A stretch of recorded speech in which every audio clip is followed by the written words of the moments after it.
Well, we'll have an Al-Anon meeting anyway, regardless of who runs it. Somebody will run it. We have plenty of Al-Anons that are capable of doing that. But Olga seemed to be so excited about wanting to do that, why we just gave her a shot at it. So now she's out of it. But Jim will be here, won't he? So far as I know. Well, her husband, Jim, is supposed to speak in Saturday morning, so I'm sure he will come here, even if he leaves his patients on the operating table, he'll come. Very faithful. And if anybody is going to get sick, wait till he comes. Well, that's about all of that I have to talk about, except one thing. It's been a custom here that after our retreat is over with, on Sunday afternoon after lunch, some people wish to stay and have a prayer and praise session.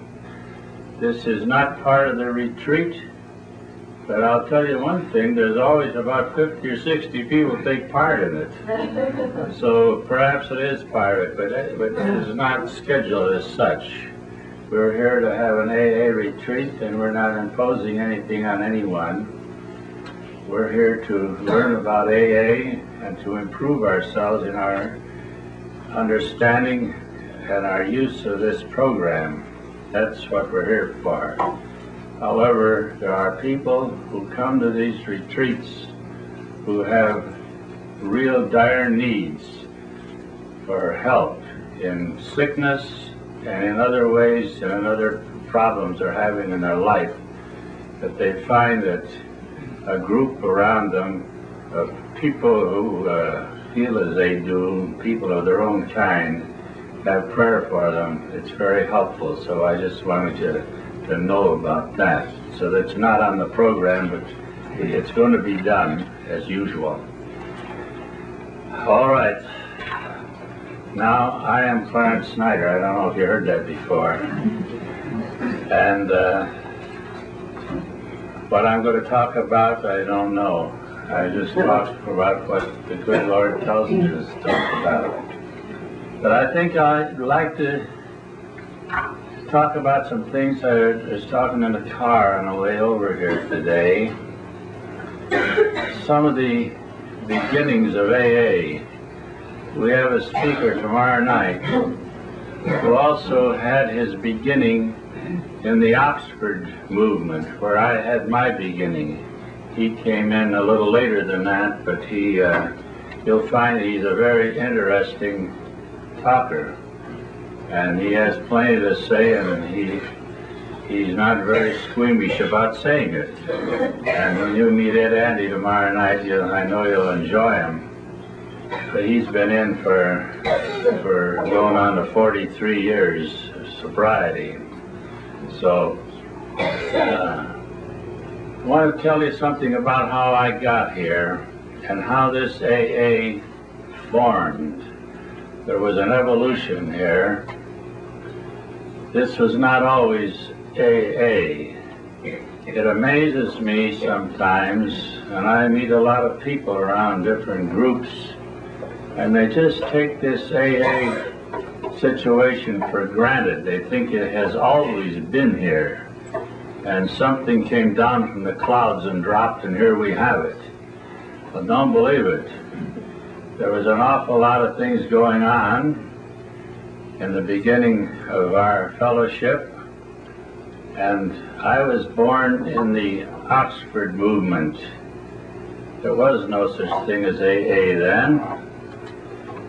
And the Oxford movement was a Protestant evangelical movement. And it was a movement which was designed for sinners. In fact, I have some of their books at home, and one of the books is entitled For Sinners Only. And sinners were to be attracted to this Oxford movement. There was a preacher, a little old minister out of Pennsylvania, Frank Buckman, wandered over to England and he met some college students at Oxford College, and he got some of those fellas hepped up on a good way of living through surrendering their lives to Jesus Christ. Going on from there. And then this thing grew and it became a worldwide movement. And you would find Oxford group meetings all over the world, even in Oriental countries. And they had a different way of obtaining people. Of course, everybody's a sinner. We're born that way. We can't help that. We're made that way. And some are worse than others. And the Oxford group was dealing with sinners. And along came the Rummies. And we were the prize examples. We were the great unwashed. And we were a great challenge. And there were not very many of them around when I arrived. Very few. There's probably 12 or 14 of them down in Akron going to the Oxford group. And there were a few of them in New York City who were not doing so well, because New York is always smarter than everybody else, and they were very sophisticated, and they didn't like the idea of this God business, and the core of their people up there were either agnostic or atheistic in their leanings, and they did not like to throw this God around too carelessly. And we had quite a time. Now, I came from the Midwest where we were ignorant. And we believed in this God thing. And we're not afraid to talk about God. And, but in New York, they seemed to think that if anyone mentioned God, everybody'd be scratching and screaming and to get out of the meeting, to scare them away. But we did not, I never saw that happen in any meetings I attended over there in Ohio. So there was quite a to-do between the two factions, and there's always been these two factions in AA, whether you like to admit that or not, or look at it, it's true. In the Midwest, that was a Bible belt. They used to call us the Bible punchers. And they used to laugh at us and think we were really off. But the odd part of it, we were having a great success. Our people were coming in droves and staying sober and their lives were getting changed.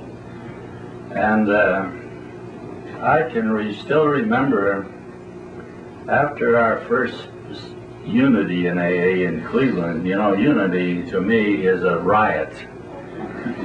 They talk about unity. There's nobody starts a group.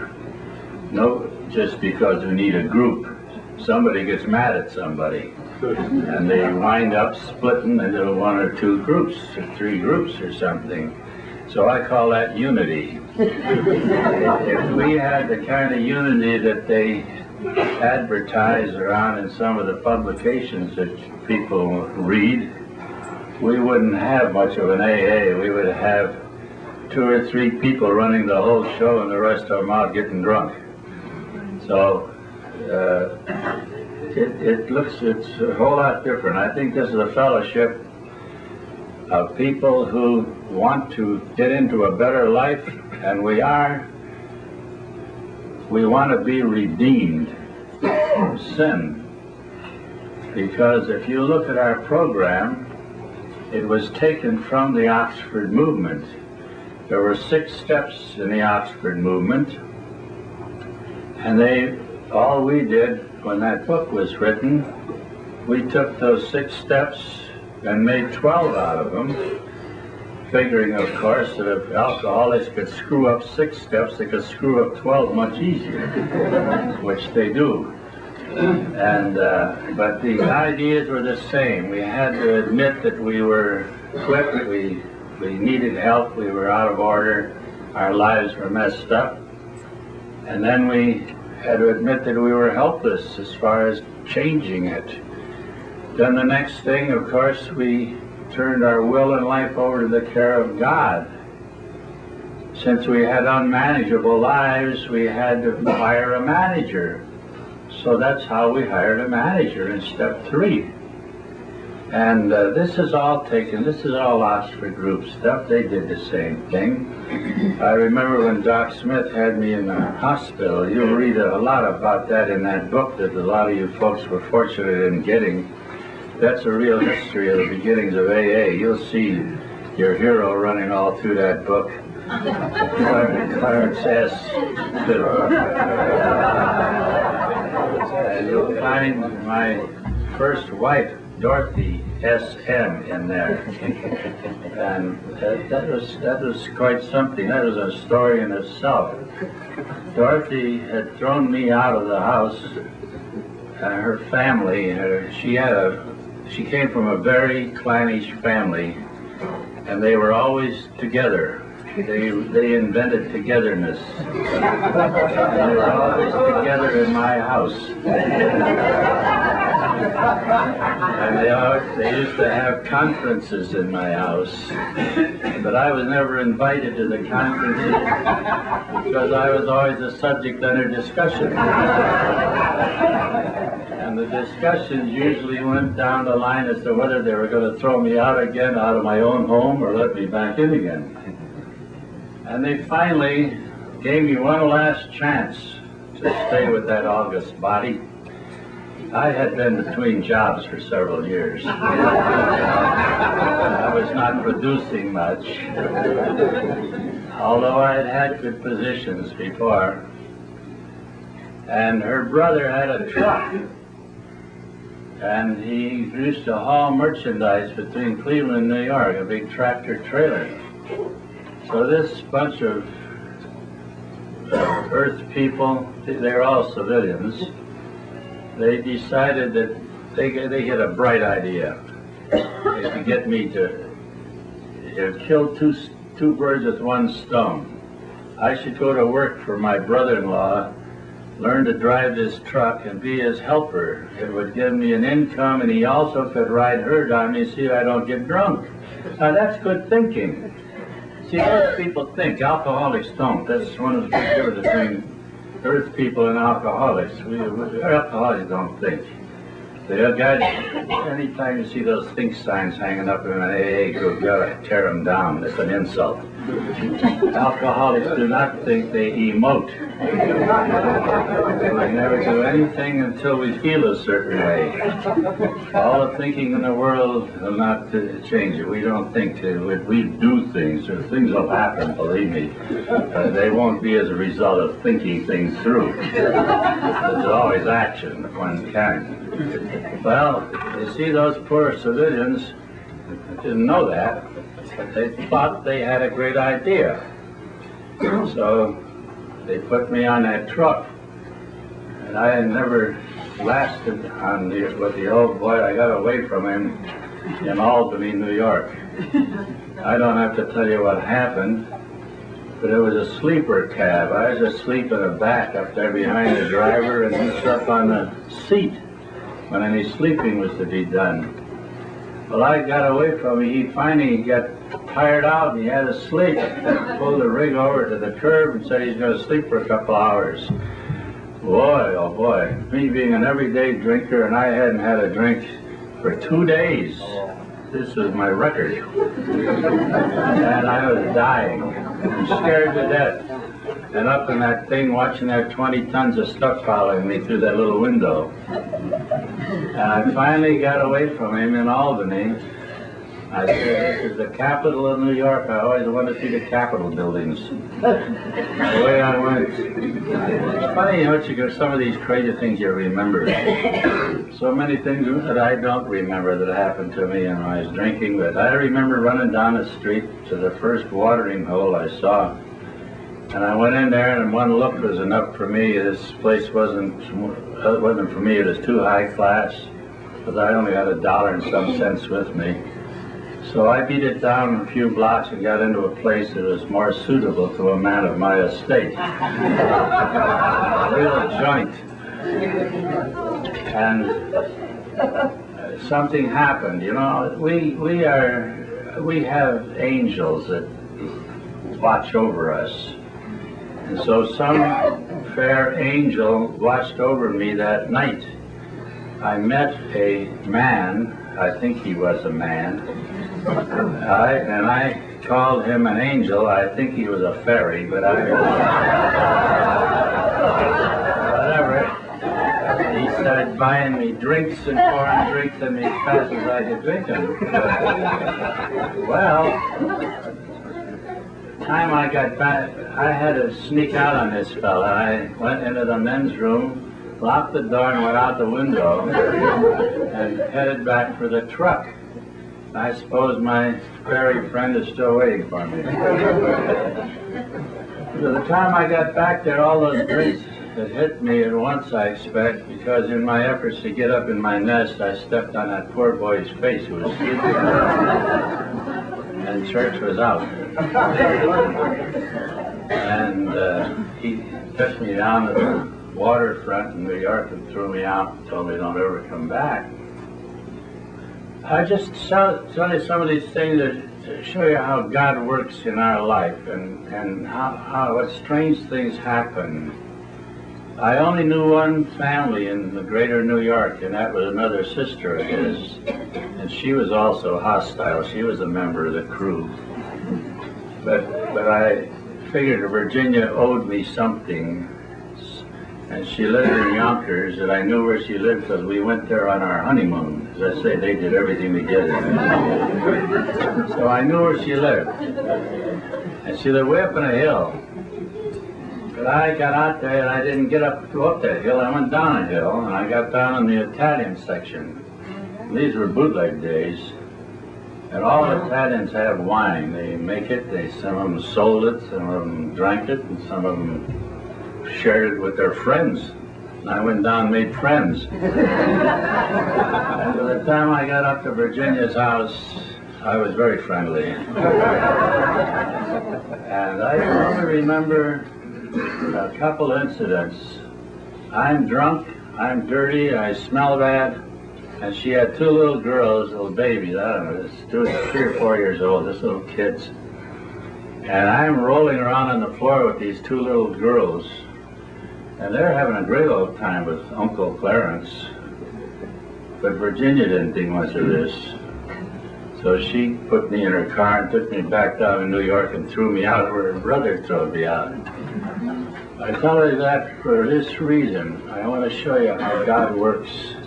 This program wasn't put together by a bunch of geniuses, but God's hand is in everything that happened here.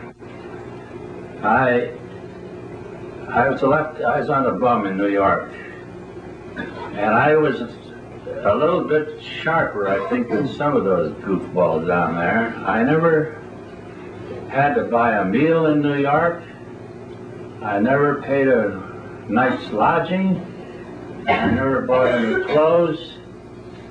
And I always had a good place to sleep, clean. What happened, I went down there, and these truckers would pull their outfits in there after they dropped their load. The union used to take the trailer and take it wherever it's supposed to go. These men parked their tractors down in this place, and a lot of them didn't want to sleep in their tractors, so they wanted to get a cheap hotel where they could get a bath, and they'd be have a night or so on the town while they're waiting for a load to go back to wherever they came from. So they hired me as a watchman, if you please. And I sleep in a truck every night. And I'm in demand. I hadn't made a nickel in several years. And they're paying me 50 cents a night to sleep in these trucks. They just taken a truck with me in it. I had 2 jugs all the time. I drank derail.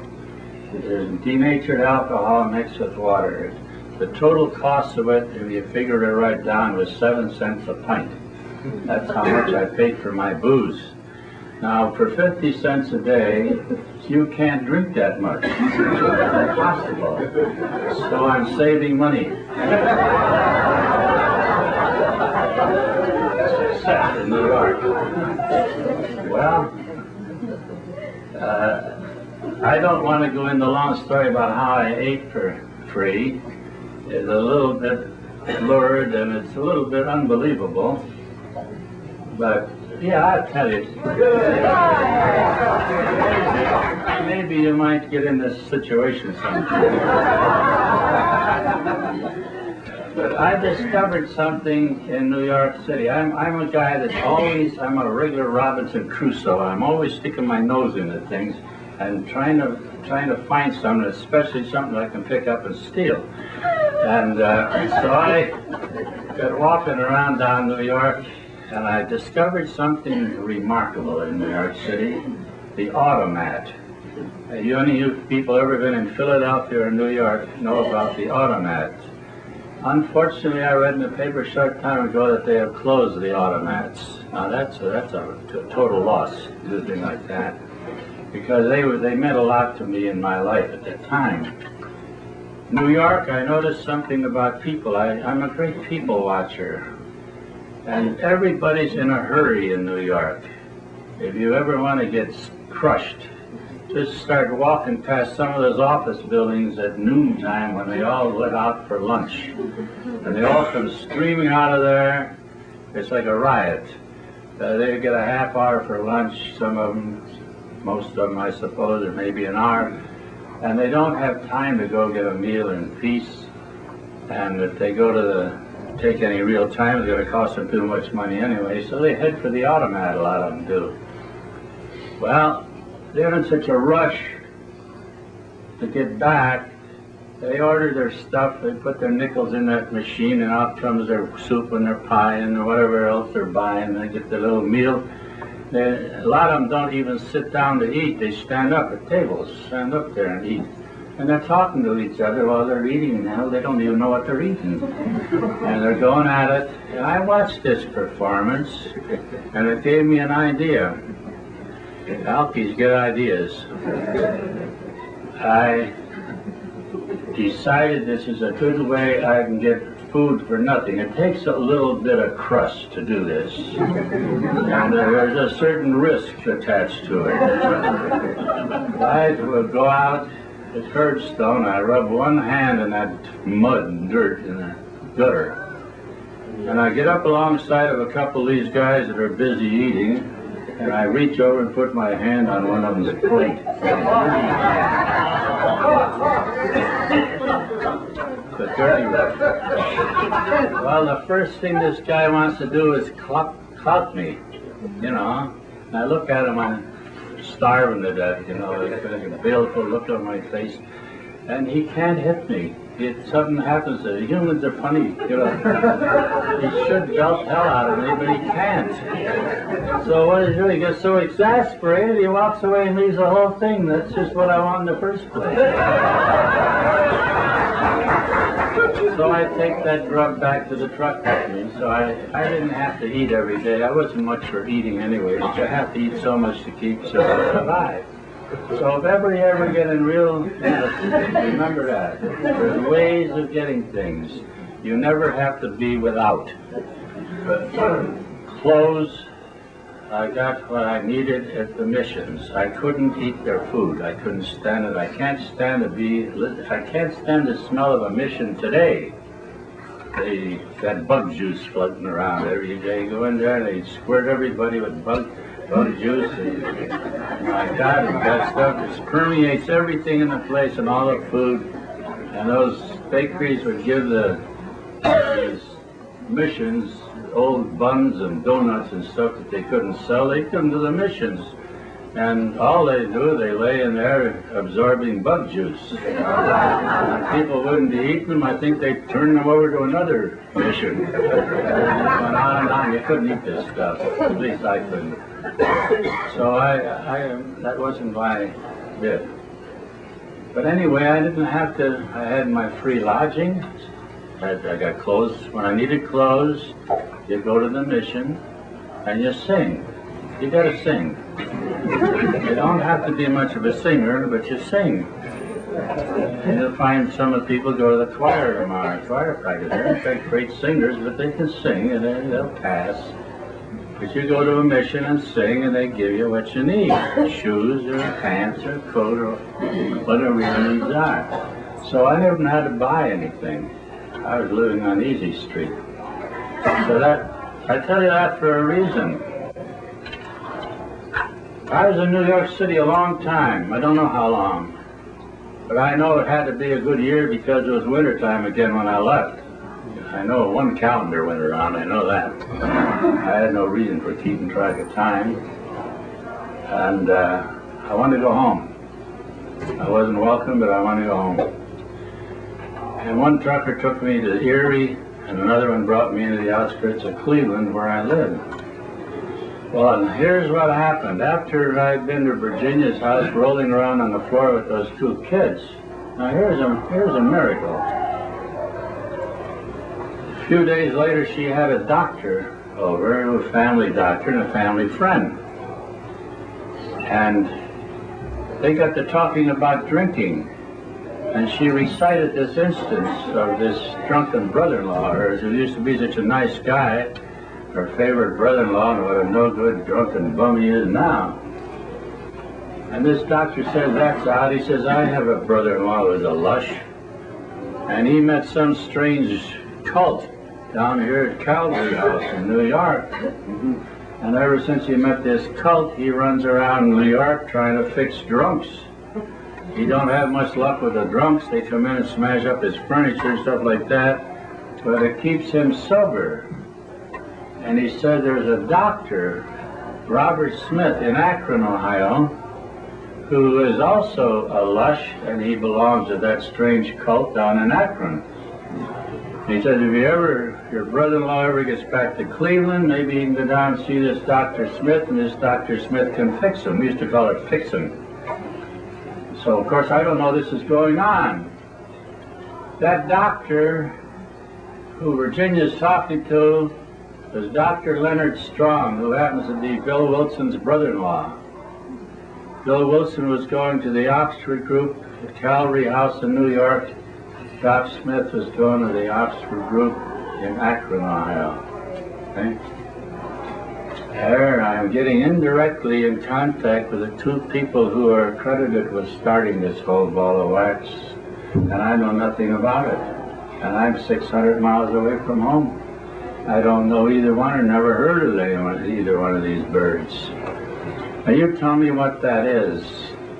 If that isn't God's hand working, I'd like to know what it is. Okay? So eventually I got home. One trucker took me far away. I finally got to my house out in Lyndhurst, Ohio. And this is in the snow. Oh boy, there's a snow belt out there. And I got up on my front porch, and the screen doors were still up. Dorothy didn't have anyone take the screens down. And I pounded on the door. She came to the door, but she did not unhook that screen door. And I tried all my wiles and salesmanship trying to get her to open that door so I could get in the house, but she was adamant. No soap. I wasn't about to get in that house. I pointed out about those screens. Told her people don't leave screens up all winter. She needs a man around the house to do these jobs. She allowed us how she needed a man around the house. She didn't need one that badly. So I didn't get in. But Virginia had written her about this Dr. Smith in Akron. And Dorothy, talking to me through the screen, she asked me if I'd like to go down and meet this doctor who fixes drunks. Well, I got nothing to lose. I can transact my business in Akron as well as I can in Cleveland or any place else. So she took me down, put me in a car and took me down to the bus depot, gave me Doc Smith's name and address, and bought me a one-way ticket to Akron and got rid of me. And that's how I met my sponsor. Eventually, Doc put me in Akron City Hospital, where I met the first members who were in Akron, and there were not too many of them at that time. And I got a bunch of surprises. I didn't know what they were going to do to me. I was looking for some kind of an operation. And Doc Smith, when I first went down there to see him, he wasn't in his office. And I waited for a long time for him. It was warm in there. I walked back and forth, and every time I passed his door, I'd read his name on there. Dr. Robert Holbrook Smith, rectal surgeon. This is certainly a new approach to health.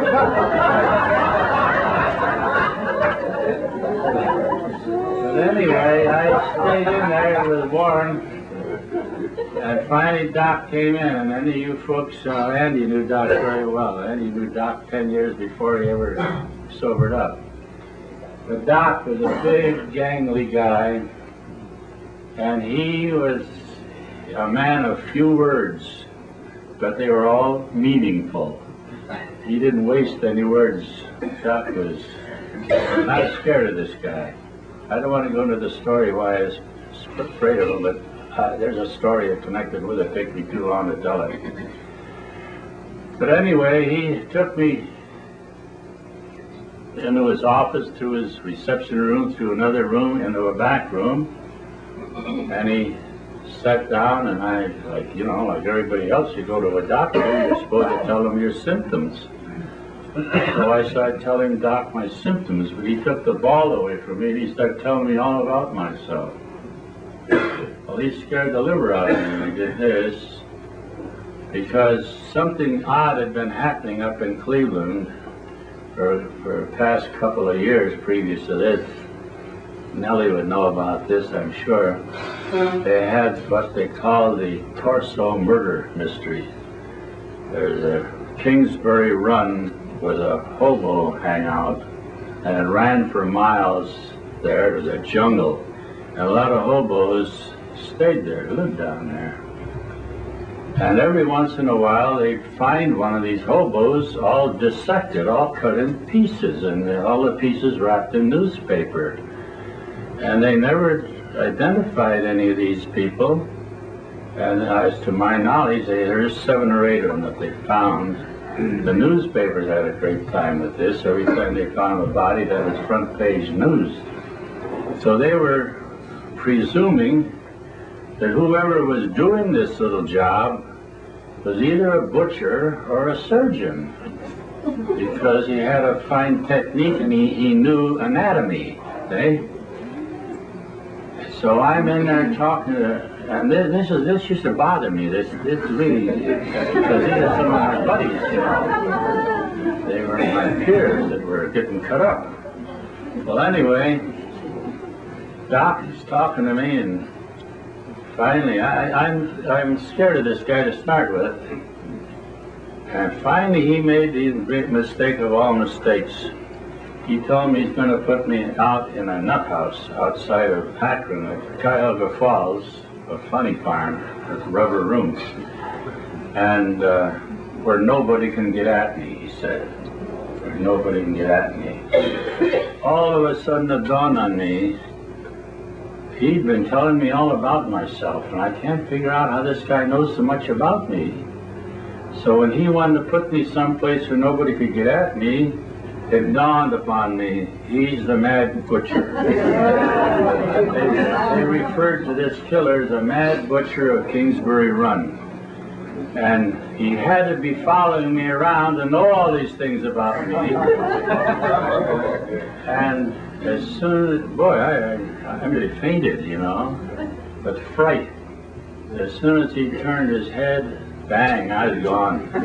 I never waited for any elevators, and he was on the 6th floor of the 2nd or 9th elevator. No way I went. That's how I met my sponsor. But eventually, I went back on a dare.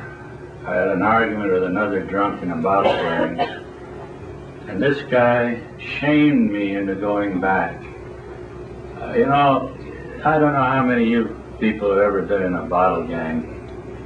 But back in those Depression days, that was the in thing, because people had no money, and we had to stick together to survive. And we drank anything. I mean anything. There was no such thing as going and buying stuff like people do today at a liquor store. That was ridiculous. We couldn't have that kind of money anyway. So we were sitting around, a bunch of us drunks one day. Some of them were down, some were up. And I made, you know, you like to start something among your peers. You like to initiate things. So I made this bland statement that I was going to quit drinking. And this flannel-mouthed Irishman, he was a tough guy. He was a head mogul in this bunch. He was a tough guy. He said, you'll never quit drinking. I said, I am going to quit. You'll never quit. You don't have guts enough to quit drinking. Now, he's drunk too, don't forget. He says, to quit drinking takes determination. He says, and to have determination, you have to have a chin. He says, look at you got a chin like Andy Gump, you're no damn good. He says, I am going to quit. I know a doctor in Akron can fix me. He says, nobody can fix you, you're no damn good. He says, I'll show you. He said, you show me. I don't know whose phone I used because we didn't have telephone service in our facilities there.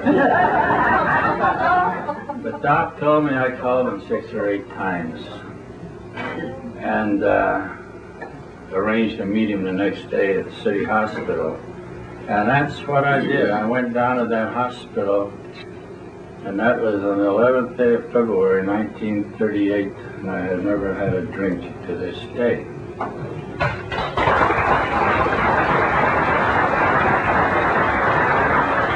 Let me tell you what they did to me. Now remember, I had a lot of suspicions about this doctor. So I'm in the hospital, and a few men they had, Andy can remember how we used to do this thing.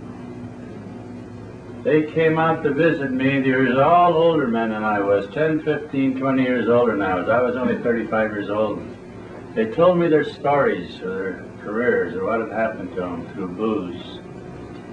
And every one of them told me the same thing before he left. He says he had the answer to my drinking problem. But on that note, he left. He didn't tell me what the answer was. So I'm in there looking for an operation, and the hospital doc came in, and I'm scared to death of this man yet. And he was a big 6'4", 5 guy, fingers on him this long. I think they were a great help to him in his profession.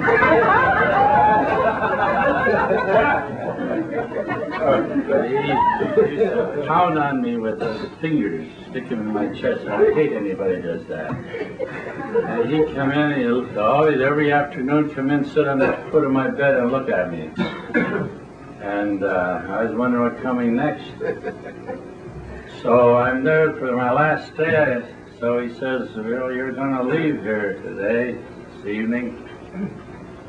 I says, well, he says, what do you think of all this by now? I says, well, Doc, I think it's wonderful, all these men coming in to see me and telling me the story of their life, but I'm puzzled about one thing. He says, and what's that? I says, told them, they all told me that they have the answer to my drinking problem, then they leave. They don't tell me what the answer is. What are you going to do with me? What happens next? He says, well, we don't know about you. You're a young fella. We've had no success with these young guys. You're all screwballs. See, I was 35. All these guys are 45, 50, and up. Well, I wasn't going to argue that point with him, but finally, must have convinced him that I was ready to do anything. He says, okay then. He says, get out of that bed. I said, for what? Get out of that bed and get down on your knees. Ooh. So I piled out of that bed and got on my knees. I was shorty nightgown. An old doc approaches me, and I was thinking about this operation. Believe me, some funny things went through my head. But what did he do? I said, what am I going to do down there? You're going to pray. I said, who's going to pray? He said, you're going to pray. I said, I don't know anything about praying. He says, I don't suppose you do. He says, I will pray and you can repeat it after me. That'll do for this time, he said. So he hauls me out down there on the floor, that cold concrete floor, on my bare knees. And he put his hand on my head and he uttered a prayer, which I followed.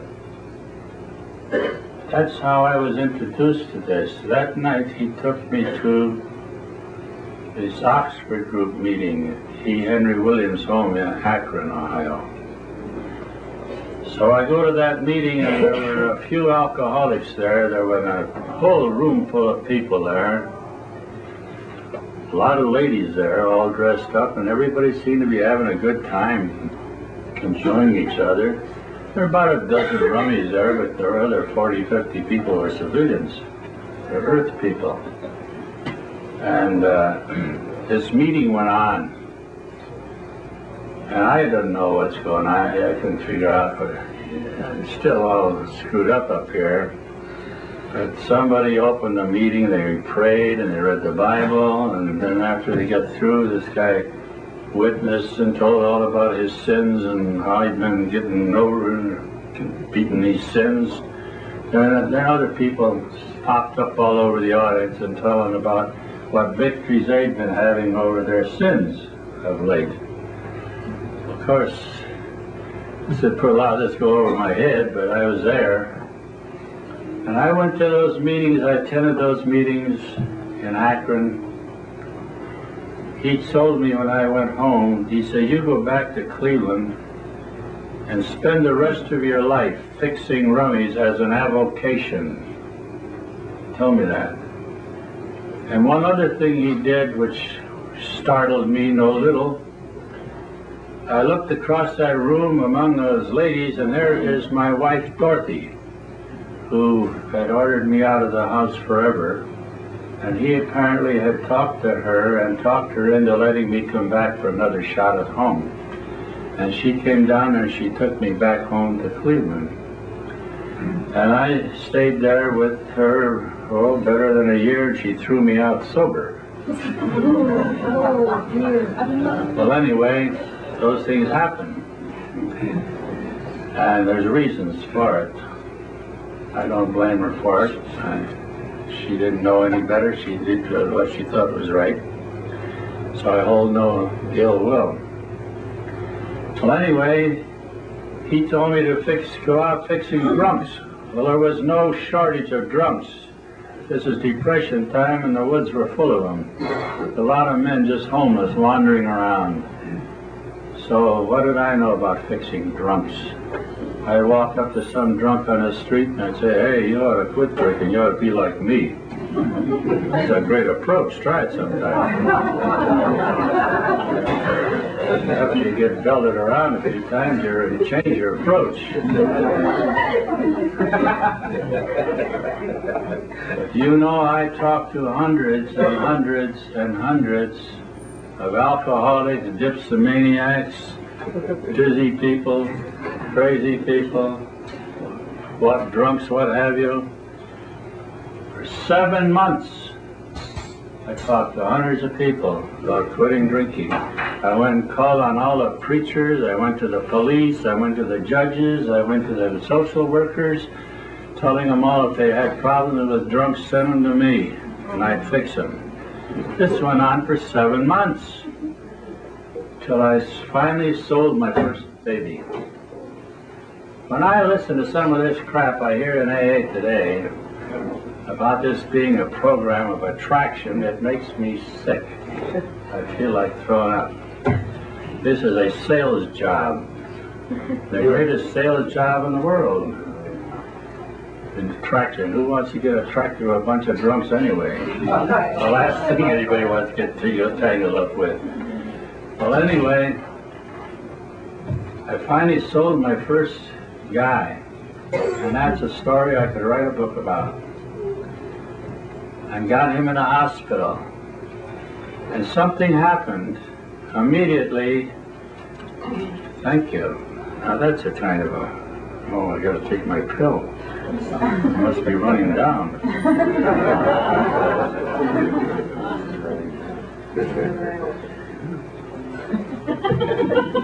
I take so many pills that I don't have to eat lunch anymore.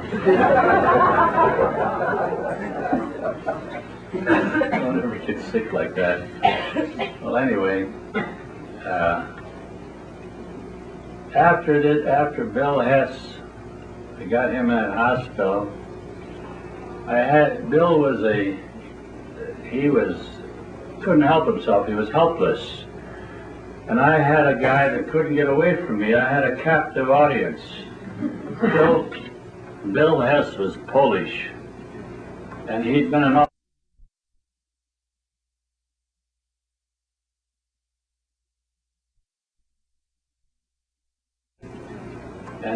auditor for Sherwin-Williams Paint Company for years, but been fired for being drunk all the time, and he hadn't seen his family in years, and they lived right in Cleveland. And Bill, I had never seen this before, nor I don't remember ever seeing it since. But this man was paralyzed drunk, and I mean paralyzed. He could not move a muscle. He could talk, he knew what I was saying, but he couldn't move.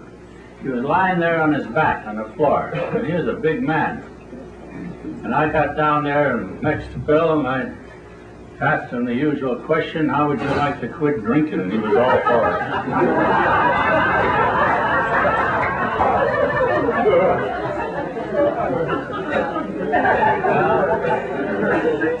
I called Doc Smith and told him I have a baby. I'm bringing down, we didn't call them, people call them all kinds of things now, we call them babies. I had a baby that was bringing down, and have a room ready in which he would do. And I got a few of the other rummies there to help me put him in my car. And away I went and dumped him into the hospital in Akron. I tell you kids, I walked this high off the ground. I finally had succeeded. I never thought I'd ever be a real member of that bunch until I had sponsored someone, and I went at this thing with really put real energy and time into it, but no brains. But I finally sold my first baby, and he couldn't help himself. But something happened. Right after that, bing, bing, bing, bing, bing. Got a whole flock of guys, got about a dozen of them. Now, I mentioned a while ago that the Oxford movement, they all wound up in the Oxford group down there in Akron. I mentioned a while ago that this was a Protestant evangelical society. Well, Bill Hess was a Polish fella and had been a Catholic, I'm sure not a very good one, but that's what he had allegiance to. And then we had an Irish invasion. Out of the first dozen men going to Akron, 7 of them had professed being Catholics. I took them down to these meetings, and they looked at each other, and they told me they can't go to these meetings because their church would not permit it. There was guys that hadn't been in church in 6 years. They told me, oh no, their church. That's the way the people are, so they can't go. Well, the only thing I can do is get out and talk to my sponsor about it. By this time, you know, I hadn't been sober too long, but we had our conflab, and I told him that we just told him why. He says, well, we're not keeping the Catholics out. I says, no, we're not keeping them out, but their church keeps them out. It's the same thing, they can't come. He says, well, that's their tough luck. No, that's not their tough luck, Doc. We don't need that. We have a book now.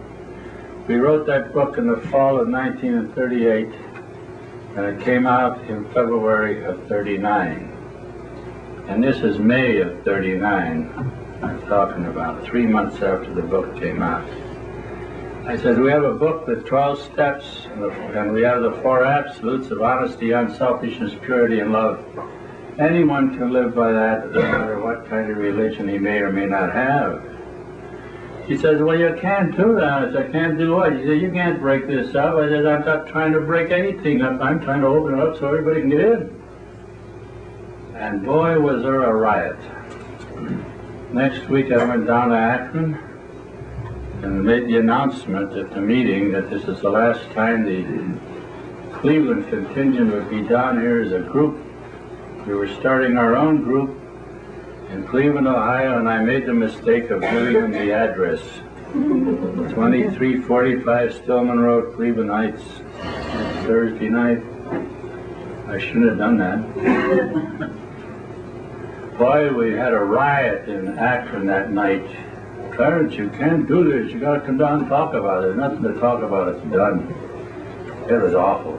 Now, those are people that are so good to us, and we owe our birth to them, and here we're shutting them out, completely. I didn't mention that there's friction coming between the alcoholics and the civilians by this time anyway. So next Thursday night when we had our meeting in Cleveland, that whole bloody bunch came up from Akron and descended upon us and tried to break up our meeting. And one guy, old Bill Jones, he was going to whip me. And I'm sure this was all done in pure Christian love. However, we stood our ground, and that's how AA started. That was the first AA group in the world. In May of 1939, that was when we had to break from the Oxford group. We had a lot of trouble with the Oxford group for a while. We got hospitals set up, and I even invited them to use our hospital setups, and then they abused the privilege. They'd come in with an AA book sitting there on the side of a bed. They'd throw it underneath the bed, tell the guy not to read it, So of course we had to kick them out of our activity. And they tried an activity of their own. Eventually they had to join in with the AAs. That's how AA started. And it spread. We got all this publicity in Cleveland, in the Cleveland Plain Dealer, and in the Clevelander, the magazine. We got lots of publicity. And some preacher preached a sermon about me. He used my story. He's a poor old guy. He was a smart guy, but he knew nothing about he was a Unitarian minister, so figure out what he knew about Jesus and the rest of it. So, but he tried to fix me, but he was unsuccessful. If I told you the things those guys did, they're really laughable. But he really tried. So when I was sober a year, I went back to see him. I thought I owed him something. And when I walked into his office, he didn't know me. He'd never seen me dry. He never saw me clean till that time. He didn't know me. And I'd taken on a little weight by then. And man, he lost his mind. There never was anything in history where alcoholics had been cured before. Never. Nothing. I have a book home about so thick on the history of alcoholism that was written in the early 1800s. And boy, the efforts that were tried with alcoholics, and none of them ever worked. And here's something that's working. And a lot of people got curious and beating my door down. And our group we got all kinds of good publicity. And of course, the first thing that happened, people misunderstand anonymity, and this is nothing new. They still do, and they did then. There were some people in the original group. Now get this picture. These are these Irishmen that I had knocked my brains out chasing around for months, and finally got them in the group. I got that nut out of a nut house there, Elric Davis. He was a newspaper man. He wrote these articles in the Cleveland Plain Dealer, and those articles went all, people would clip them out and send them all over the country to his Uncle Slug out here in Nebraska or something. And I was running correspondence courses in AA at home, and besides all of those inquiries that were coming in. Inquiries come into the Plain Dealer, they come into Dr. Lupton, and they all wound up in my lap.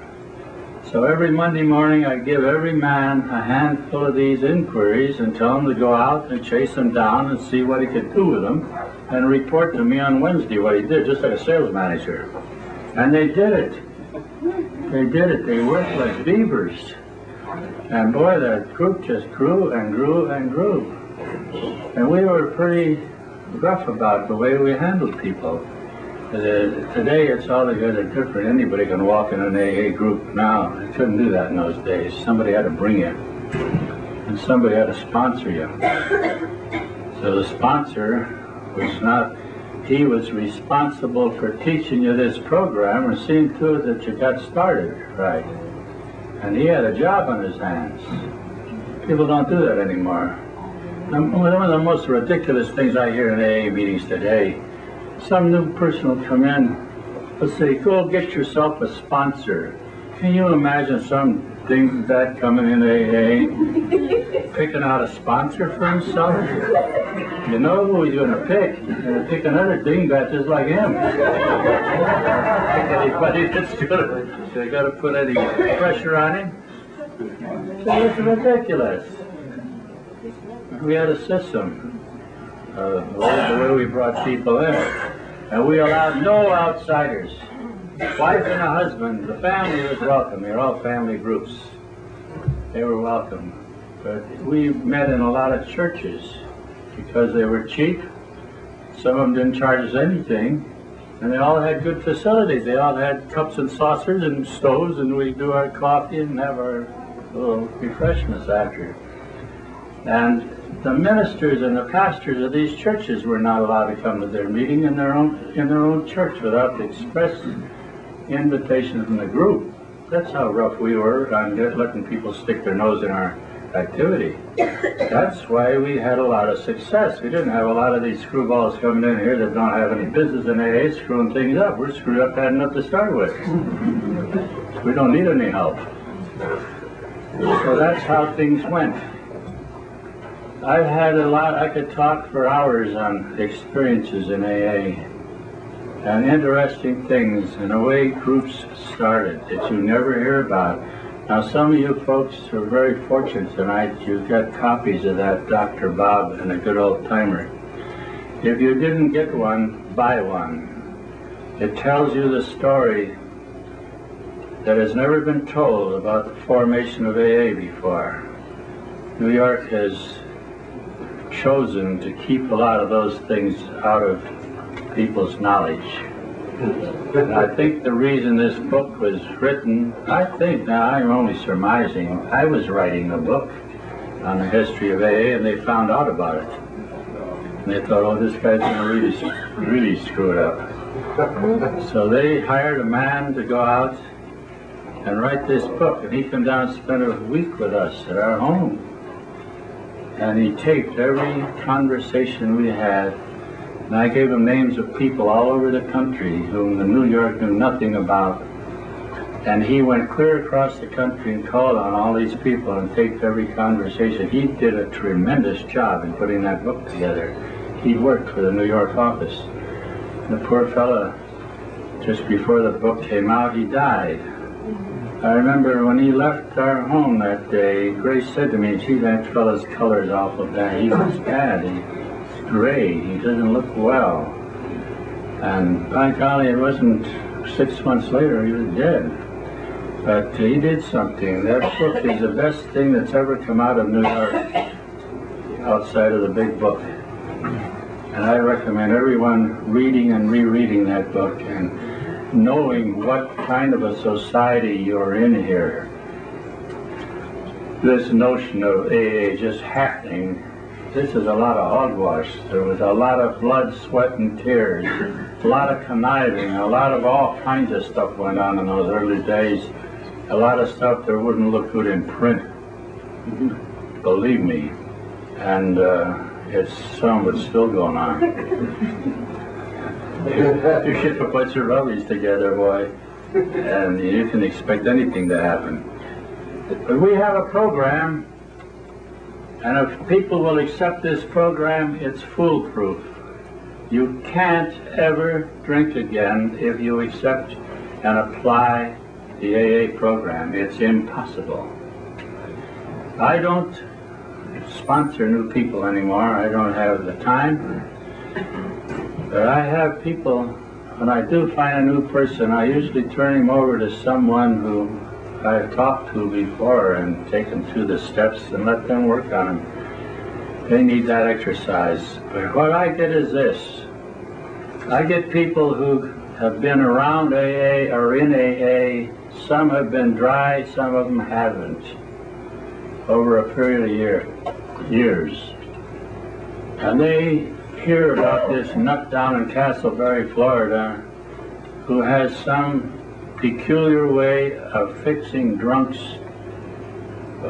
in 2 days. It takes you through the steps in 2 days and you never drink anymore and you have a good life. Now this sounds pretty good to a lot of people, you know. And I try, and they call. I don't get very many people from around Orlando, of course. A prophet is without honor in his own home. I'm a bum there, but I go 100 miles away, I'm an authority. But these people mostly come from different parts of the state or out of the state. And they're sincere people. I don't want them to come unless they are. And when they come, I have a qualification for them. And here's what I do with every one of those persons. First of all, I want to know that you are an alcoholic. And I want you to know it, and I want you to admit it. Now, how do I know you are an alcoholic? Well, after 45 years of fooling around with Rummies, if I don't know an alcoholic when I run into one, they better lock me up for good. Because alcoholics are different than people. All of us are different than people. We are in a class by ourselves. Our characteristics are the same. I don't say that some civilians don't have some of our characteristics, but they don't have all of them. But every one of us has the same pattern as far as the way we're put together. Our process is up here. I don't talk about thinking process because they don't think. An alcoholic, don't ever catch an alcoholic thinking, they're in real trouble. But no, they're all alike. And after conversation, I can ascertain to my satisfaction that the person's an alcoholic, he or she's an alcoholic, and he or she admits it. A lot of them don't know what an alcoholic is. It's never been explained to them. You know, and most people, all of them, not most of them, every alcoholic I've ever met has a very poor opinion of himself. His feeling of self-worth is next to zero. And I tell him what a great guy he is, and I prove it to him, that he's different than people. And he's got something that these other people don't have. And don't ever try to be like those people. Be you. And I teach him how. How do we do this? We do this by taking them into the steps. I have a way of these questions I ask. First of all, I want to know if it's an alcoholic, and he finally admits he is. The next thing I ask him is this: what do you want to do about it? A lot of people don't want to do anything about it. A lot of people will quit or I'll quit for them, see? So I want to know what they'll do. So I say to them, what are you willing to do to quit drinking forever? I don't say anything about quit drinking for 24 hours or 24 years. Forever. That's a long time, especially for some dingbat that has never had a week's sobriety in his life. You get some funny answers on that one sometimes. Where do I get that from? That's in the book. It says if you want what we have and are willing to go to any lengths to get it, you are now ready to take certain steps. That's what it says in the book. I didn't make that up. But people don't throw this at their people when they come in. They let anybody walk in and sit down in a chair.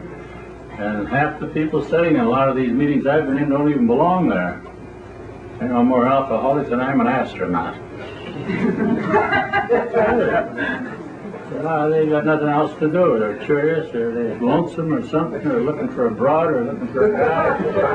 There's something going on all the time. It's a good place where people have no friends. They come in and they accept everybody. Let them talk and let them be something. And they don't belong in AA at all. We're filled up with people like that. An alcoholic is an unusual person. I don't think there's over 8 to 10% of the population who can be alcoholic. This is a privilege reserved for a chosen few. And if you're an alcoholic, and if you will go in under this plan, willing to go to any lengths, when he tells me that he's willing to go to any lengths, the ball's in my court then. He can't back up on me. The minute he backs up and starts something, I say, hey, Buster, what did you tell me a while ago? Are you willing to do anything? Now you're giving me some of this stuff. Go home. They don't go home. Quiets them down real quick. They want to get well, or they wouldn't come clear from Indianapolis or Mobile or someplace, or California to get fixed up. But you have to take control of it and put that program in the way it is. We have a tremendous program. I've never heard of a person who has come and gone through the program this way that's ever fallen off. So that speaks for itself. But I take them down through those steps, and the people, when they read these steps, they read that first step. It says that I'm powerless over alcohol, but they don't hear the rest of it. Their life is unmanageable. They don't hear that at all. And that's the big problem. It's not the alcohol, it's the unmanageable life. They never hear that. Step one. Step two says I came to believe that a power greater than myself could restore me to sanity. So some dingbat likes to say a power, they can put anything as their God. They can take that radio or stand there, or a table, or a lamp. That's their God. I trust my everlasting soul to the help of a chair or a table or a light bulb. But you hear this crap. And why do you hear it? You know why you hear this stuff?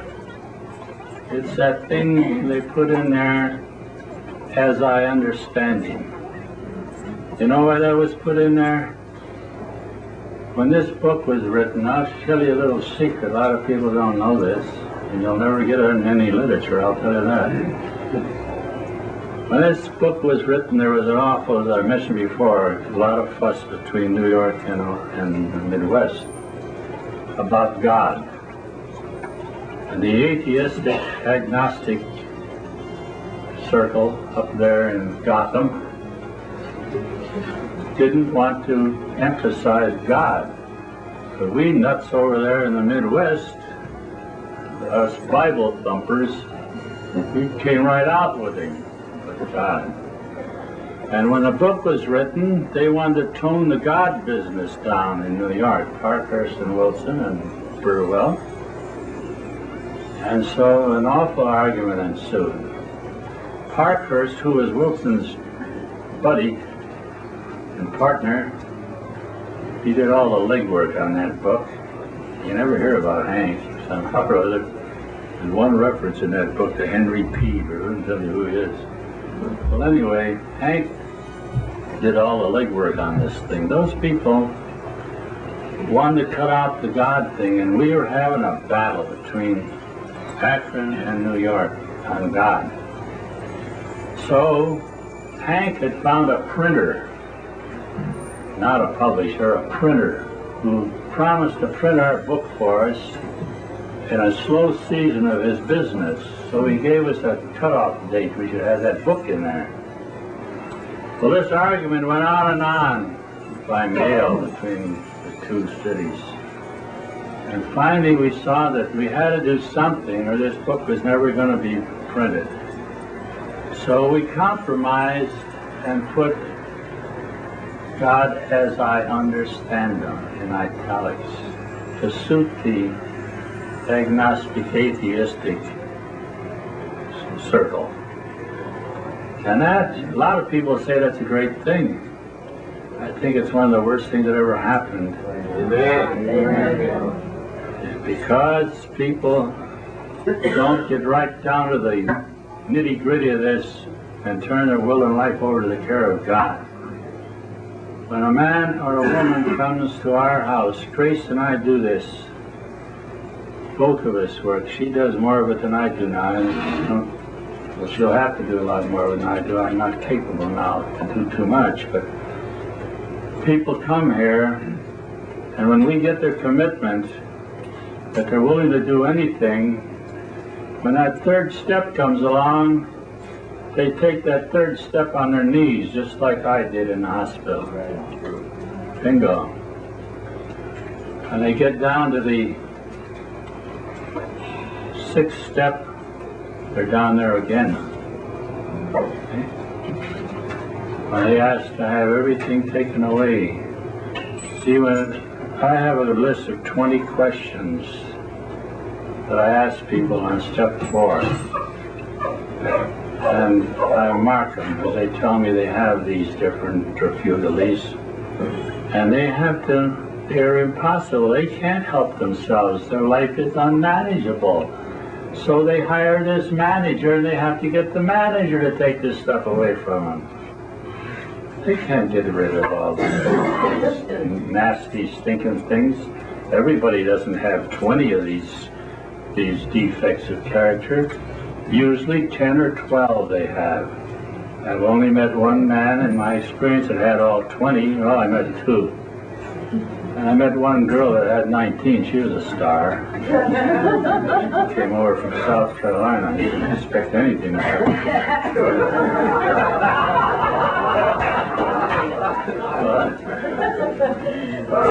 Those questions, I have them on a paper. And they tell me whether they have resentments and whether they have hates and whether they're dishonest. All these different things. Enviousness and jealousy and whether they gossip and all this kind of stuff. They tell me.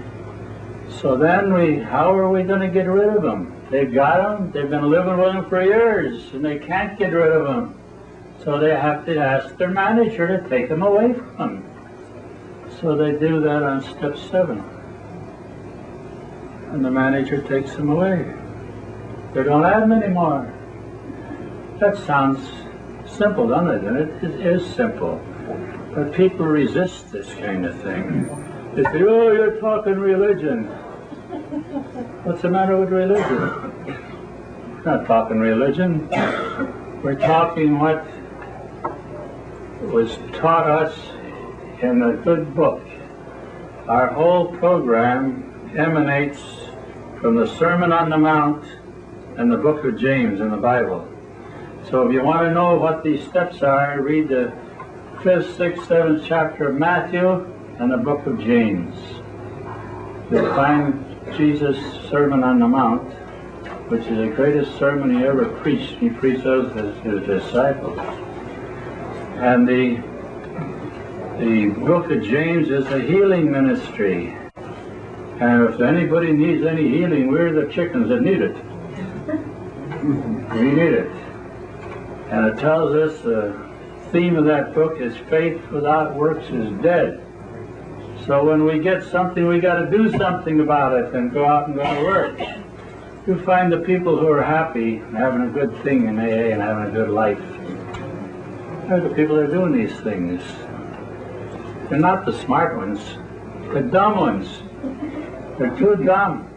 accept this stuff. If you don't believe it, ask anybody in New York. Be stupid. We outsmart ourselves a long time. We have a simple program. All we have to do is believe it and use it. If you have trouble believing it, I'll point people out to you that have done it. Look at them. Watch how they live. And look how some of these other smarties are living. Eh? Stay with the dummies. They don't know any better. They know they need help. And they scream for it and they accept the help. And the help's there for every one of us. This is a life-changing program. We come here to get our life changed. And that's exactly what it's for. I was going to make a short talk tonight, but I get off on some of these things, and they're always new to me. And it's good for me to talk about them. It does me good. I don't know why anybody who has benefit of things in AA isn't anxious to get out and tell about it to people. Talk about it. Anonymity, all that BS. That's all hogwash. What does it mean? You know what anonymity means? That's what it means to me. It's what it always meant. I don't care who in the world knows I belong to AA. You have my permission to tell anybody in the world that Clarence Snyder belongs to AA. God knows I've done it enough myself. You see it enough in the newspapers. And I've got enough hell for it. But I have no right to go out and tell anybody that Chuck here belongs to AA. I have no right to do this without his permission. It's just a courtesy. Very few people in AA need anonymity. My God in heaven. Some bum lays there in the gutter 20 years. People stepping over him, talking about him, getting thrown out of jobs and thrown out of his house, out of his family, getting thrown out of here. And he starts to get well, and he's afraid to tell anybody about it. How asinine.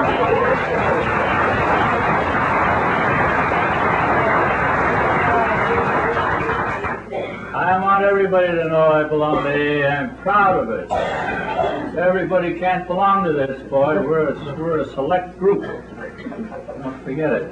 Grace goes out and tells everybody she's a rummy. That's the first thing she tells people. She's nuts. You know what she did?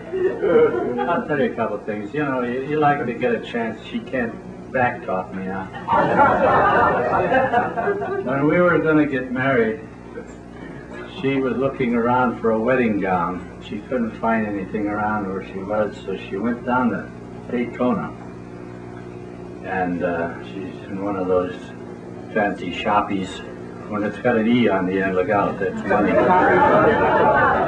So she went in one of these places and she was talking to this gal about getting a gown, and she told her it was going to be her wedding gown. Oh, she said, oh, she's already told this gal she's an alcoholic. That's the first thing. I'm Grace, I'm an alcoholic. So this gal says, well, who are you going to marry? She says, I am going to marry Clarence Snyder. She says, you're going to marry Clarence Snyder? He nearly broke my home up once. He figured in my divorce, that was what she said. Well, it seems that she and her husband belonged to the same group in St. Pete where I belong, and we were all friends, but they got unfriendly, and they got fighting and disagreeing, so they decided to divorce. And they had a tomcat. They had gotten a little kitten, it was a tomcat, and it grew into quite a cat. And they particularly liked me, and they named this tomcat Clarence. So the big argument came at the divorce is who was going to get Clarence. I didn't give a damn about the furniture and the bank account. Clarence was the thing that was important. And for a while she thought our wedding was off till she heard the whole story.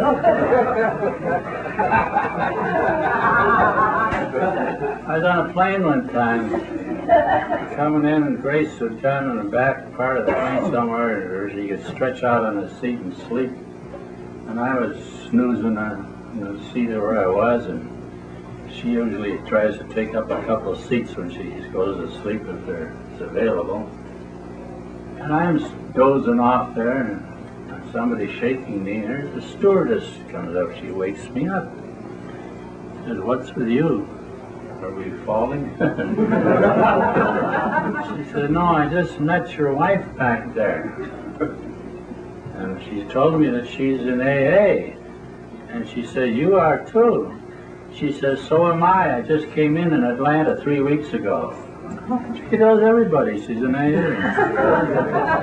Anonymity. I don't know if it ever hurt anybody. It's impossible. You ought to be proud that you belong to this. Everybody can't. We are a select group, and we have a mission to do, and we have a mission that no one else can do. There's no one in the world that can fix Rummies but you and I. Remember that. You and I are the only experts in fixing Rummies. We can talk to anybody. I don't care if he's a head of a multi-million-dollar outfit or if he's a guy that's peddling something on the street. We can talk to him and we can help him change his life or her life. There's a lot of hers coming in now. And did I ever catch hell for that? I brought the first women in AA. Doc Smith and Bill Wilson were pooey on women. They want nothing to do with alcoholic women. They're afraid they would corrupt the men, I guess.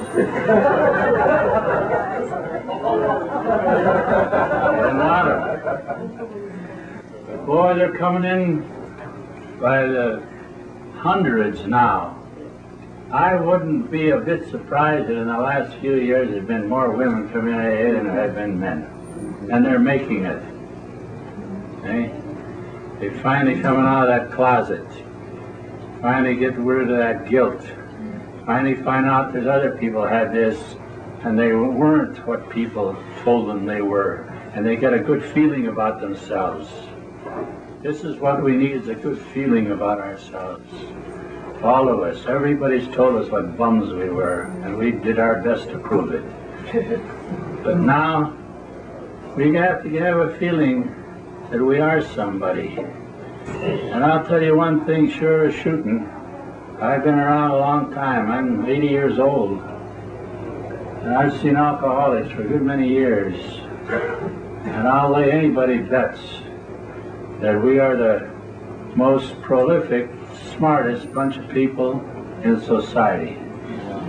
Alcoholics can do things that other people, they get things done before people are thinking about them. They think, we act. Alcoholics never think about anything, they just do it. I've often said that an alcoholic can operate on probably 20% of his efficiency upstairs here and beat the socks off of ordinary people that are operating on 80% of theirs. I've seen this in business, I've seen it among salesmen, among people in all walks of life. They're sharp. They get things done. If once you get this program into your heart and into yourself, you really believe it and are doing it, man, there's no end to what can happen to you.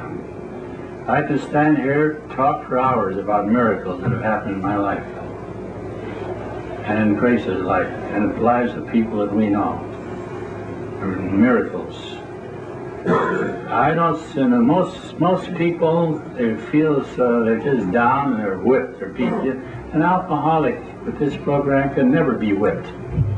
You can't ever be whipped. Never. If you're playing on this, if you're paying attention to your program. impossible. Well, I've talked long enough. Does anybody want to start an argument or ask me any questions? I'll be glad to do so. If you think I said something you don't understand, I'll be glad to try to explain it. But I speak pretty plain English. Maybe not the best, but I get along. And I'm having a good life. I've had a good life, and I had a good opportunity to think about that a few weeks ago when I had this heart attack. I never had anything happen to me as serious, really, and it came sudden. And I wound up in the hospital for a couple of weeks. I'm on more pills than Carter has, but I'm glad they're not the same kind.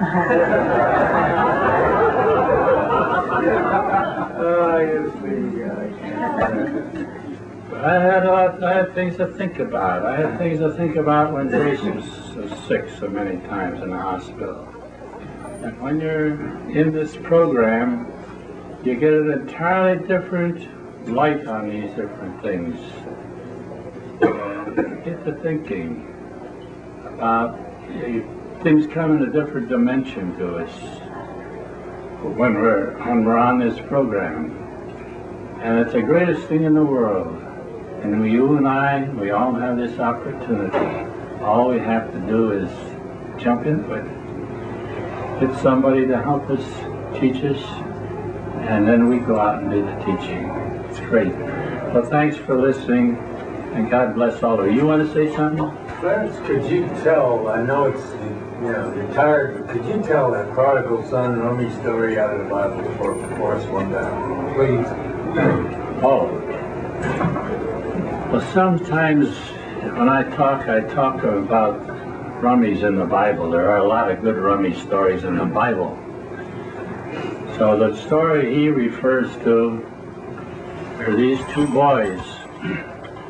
They're Jewish boys. And the father has a farm. He has a lot of cattle and sheep and goats, no hogs. Big spread. And these two boys work for the dad, for the father, the older son and the younger son. Well, the older son, he does more than he's supposed to do. He is really elegant. He just overdoes it. So he's the Al-Anon kid. He does everything. Then the younger son, guess who? This young one, he always is bothering his dad, his father. He says, you know, in those days when the father died, the property is divided between the boys. So this young son doesn't want to wait till some indeterminate time in the future when his father turns his toes up and dies. He's young and he wants his right now, so he can go out and enjoy it, see? So he keeps bugging his father and bugging his father and bugging his father for his share of the loot. So finally the father can't take it any longer. He says, okay, take your share and be gone. So he gives him his share of the loot. And away goes this kid. So what does it say in the Bible?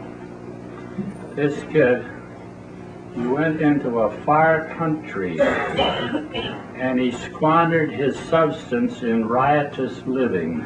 Did you ever hear anything like that? He blew the whole bundle. And he's broke and he's tapped out, and that isn't the worst. A famine sets in and he's way out in this strange country, miles and miles from home, and he can't get any work, and he can't get a job, he can't get anything to eat, and he's broke. Everything's gone, he's washed out, tapped out. So finally, what happened, some fella gave him a job on his farm.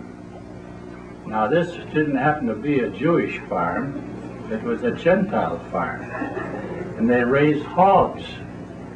And they gave this kid a job nursing these hogs, feeding the hogs and taking care of the hogs, this Jewish kid. Well, and did he eat what the hogs ate? No sir. It says in the Bible he ate of the husks of the hogs. He ate what the hogs wouldn't eat. That's what he got to eat. I'd say this kid just about hit his bottom, wouldn't you? Finally, he said something very important. He says, I starve. My father has much. His servants eat well. And then he said something very important. He says, I will arise and go to my father. That's what you and I had to do. Okay? And I will tell him I am unworthy, and I'll be as one of his servants. Okay? So he had to do what you and I had to do. He had to get off his duff and move. And he started back that long, treacherous trip home. Those hundreds of miles. Broke, sick, worn out. And he got back there, and did his father chew him out? No, it says in the Bible, his father saw him coming afar off. And he ran to him, and he fell on his neck and kissed him. He says, my son who is dead is alive. Let us make merry. Let us have a party. Let's kill a calf. My son who is dead is alive. Put a ring on his finger, shoes on his feet, a cloak on his back. Hey, he's my son. Well, the kid said, I'm not worthy of this. He says, I am your father. You are my son. Remember that. You are the son. You are the daughter of your father.